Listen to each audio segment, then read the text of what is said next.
বলবো না, হিরো হবে না। আপনাকে বলেছি তো অনেক কিছু বাকি আছে। তো 110 দিনে সব চাইলে হয় নাকি? ওটা তো একটা বড় কাজ। দুর্নীতিগ্রস্ত পিসি ভাইপো, তাদের দুর্নীতির একদম চূড়ান্ত পর্যায়ে মানুষ তো ভোট দিয়েছে শুধু উন্নয়ন ভাতার জন্য নয়, চোরেদেরকে চরমতম শিক্ষা শাস্তি দেওয়া, তাদের সম্পত্তি বাজেয়াপ্ত করা, সেই বাজেয়াপ্ত করা সম্পত্তি অকশন করা, নিলামে চড়ানো, সেই নিলামের টাকা সরকারি কোষাগারে জমা করানো, এসব অনেকগুলো এজেন্ডা দিয়েছে। তো এত তাড়াহুড়া করছেন কেন? 60 মাসের জন্য তো জিতিয়েছেন, 110 দিন হয়েছে তোমার।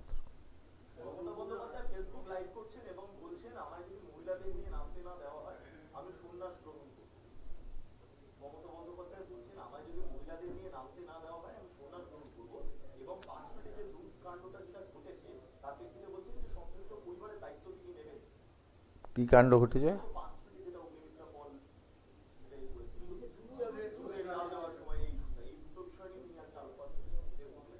তো ওই মহিলাকে উনি উনার বাড়িতে রেখে দিচ্ছেন না কেন? হ্যাঁ, নিয়ে যান। তবে ওই মহিলা রাজি হলে তো, আমি তো দেখলাম হালি শহরে তৃণমূল কাউন্সিলরই ওনার সঙ্গে দেখা করতে রাজি হলেন না। আমার সঙ্গে দেখা করলেন, আমার কাছে বিচার চাইলেন, মুখ্যমন্ত্রী রিলিফ ফান্ডের 10 লক্ষ টাকা নিলেন আমার হাত থেকে চেক। আমি চাকরির পাঠালাম, চাকরির ফর্মও আমাকে বায়োডাটা পাঠালেন। ওনার লোকরাই তো ওনার উপর কনফিডেন্স রাখছেন না।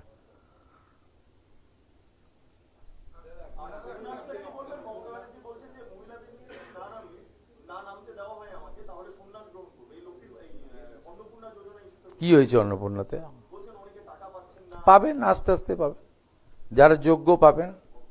এখন অবধি উনি তো আজকেও ধর্ম বর্ণ টর্ণ নয়, ধর্ম মানে কি ইঙ্গিত করেছেন এর আগে বলেছিলেন, আমি আছি বলে আছো, নইলে একটা কমিউনিটি 1 সেকেন্ডে শেষ করে দিবে। ইঙ্গিত তো পরিষ্কার। এখন অবধি ট্রান্সফার হয়ে গেছে টাকা 1,45,64,472 জনের অ্যাকাউন্টে। এর মধ্যে মুসলিম বেনিফিশিয়ারি আছে 19,20,00,000, 19.2। যারা যোগ্য তারা হিন্দু কি মুসলিম কি বিজেপি কি তৃণমূল কি পেয়েছেন। উনি পারবেন নাকি দেখাতে সব করে? আমি শুধু নন্দীগ্রামের একটা গ্রামের কথা বলবো, 86% হিন্দু বাস করে, হরিপুর গ্রাম পঞ্চায়েতের। 2 জন হিন্দুকে দিয়েছিলেন আবাসের বাড়ি, একটা গ্রাম। অ্যাপিজমেন্ট। একটা গ্রামে 86% হিন্দু বাস করে, 54 জনকে আবাস দিয়েছেন, 2 জন হিন্দু, 52 জন মুসলমান। গোটা রাজ্যের হিসাব আছে আমার কাছে। আপনি কি লেভেলে অ্যাপিজমেন্ট করেছেন বিজেপি করার অপরাধে, হিন্দু অপরাধে, মতুয়া, নমশূদ্র, রাজবংশী, আদিবাসী, পাহাড়ের 1 লক্ষ মহিলাকে আমরা অন্নপূর্ণা যোজনা যারা যোগ্য তারা টাকা পেয়েছে। আপনি পারবেন নাকি এসব হিসাব দেখাতে? অত তাড়াহুড়া করার কিছু নেই। এবং আমি ভবানীপুর থেকে বলার পরে আমার মা বোন দিদি যারা যোগ্য তারা আমার উপর ভরসা করেছেন। আমি সবাইকেই বলেছি, জুনে দিয়েছিলাম 28 লক্ষ, তাড়াহুড়াতে তালিকা করা যায়নি, কিন্তু কমিটমেন্ট ছিল, শুরু করিয়েছিলাম। লঞ্চিং তো হয় স্কিমের, তারপরে আস্তে আস্তে স্কিমে যুক্ত হয়। আপনারা জানেন সাংবাদিকদের ক্ষেত্রেও আমরা আয়ুষ্মান ভারতের যুক্ত করছি, নবান্ন দিয়ে শুরু করতে বলেছি। তার মানে কি জেলার সাংবাদিকরা পাবে না? সবাই পাবে। উনি তো মাত্র 154 জন সাংবাদিককে 2000 টাকা করে পেনশন দিতেন। আমি তো 154 জনেরই গত মাস পর্যন্ত 2000 টাকা দিয়ে দিয়েছি। আর এই আগস্ট মাস থেকে তারা 5000 টাকা করে পাবে। আর ওই 154 জনই তো নয়, আপনার অনেক পশ্চিমবাংলার সাংবাদিক, আরো কয়েক শত সাংবাদিক রয়েছে যাদেরকে উনি ইচ্ছা, বাছাবাছি তো উনি করতেন। বাছাবাছি আমরা ওরাটা তো উনি করতেন, আমি করতাম না। আর উনি তো ধর্ম দেখে করতেন। ওই জন্য নন্দীগ্রামের এই একটা গ্রামে 86% হিন্দু থাকা হরিপুর গ্রাম পঞ্চায়েতে 54টা উনার নাম ছিল বাংলার বাড়ি, যেটা আমরা পশ্চিমবঙ্গ আবাস দিয়েছি। 54 জন একটা গ্রামে আবাসের টাকা পেয়েছিল 60,000 করে, 2 জন হিন্দু আর 52 জন মুসলমান। আমি বের করবো লিস্ট, কি করেছেন আপনি মুর্শিদাবাদ, মালদা, গোটা রাজ্যে এক একটা করে বের করবো। আমি তো রেডি করতে বলেছি। কোনো সুবিধা করতে পারেননি এক মাস 10 দিনে, 110 দিনে, বা কেউ সুবিধা করতে পারবেন না। আমরা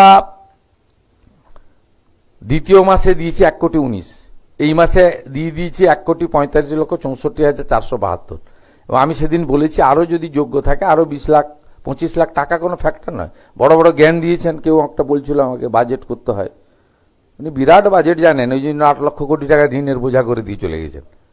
কর্মচারীদের ডিএ দেননি, কর্মচারীদের এরিয়ার পেনশন দেননি, নিয়োগ আটকে দিয়েছেন। বাজেট দেখাচ্ছেন, আপনি টাকা রেখে দিয়ে গেছিলেন। আমি 3,000 কোটি টাকা স্থায়ী কর্মচারীদের পেনশনার্স এবং সুপ্রিম কোর্টের অর্ডারে 3,000 কোটি টাকা পেমেন্ট করতে হয়েছে আমাকে। আমরা কমপ্লিট করে দিয়েছি, মানে যারা ডাইরেক্ট কর্মচারী, পার্মানেন্ট কর্মচারী ছিল। আপনি বাংলার বাড়িতে 60,000 করে টাকা দিয়ে গেছিলেন, 6,000 কোটি টাকা আমাকে দিতে হয়েছে। আপনি টাকা রেখে দিয়ে গেছিলেন। 10,20,000 জনকে আপনাদেরকে দেখেই তো 60,000 টাকা করে ট্রান্সফার করলাম এই 10 দিন আগে। আপনি টাকা রেখে দিয়ে গেছিলেন। বড় বড় কথা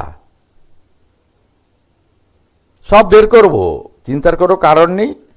আমরা একটা পোর্টালও চালু করেছি অন্নপূর্ণা নিয়ে। এখন অবধি 4.5 লক্ষ কমপ্লেন এসেছে। তাতে আমি ধন্যবাদ জানাবো। ইনক্লুশনের আবেদনও আছে, আবার এক্সক্লুশনের জন্য লোক অভিযোগ করেছে যে ও পাওয়ার যোগ্য নয়, কেন পেয়েছেন। না, সেটা আমরা তো এইভাবে স্টাডি প্রত্যেক দিন আর কাজ নেই, এসব স্টাডি করবেন নাকি? 31শে আগস্টের পরে স্টাডি করে বলে দেবো আমরা। আমি এখানে আসার আগে আমরা যে অভিযোগ পোর্টালটা চালু করেছিলাম 21 তারিখ থেকে, তাতে 4.5 লক্ষ মা বোন দিদি কমপ্লেন করেছেন, এবং সবাই ইনক্লুশনের জন্য করেননি।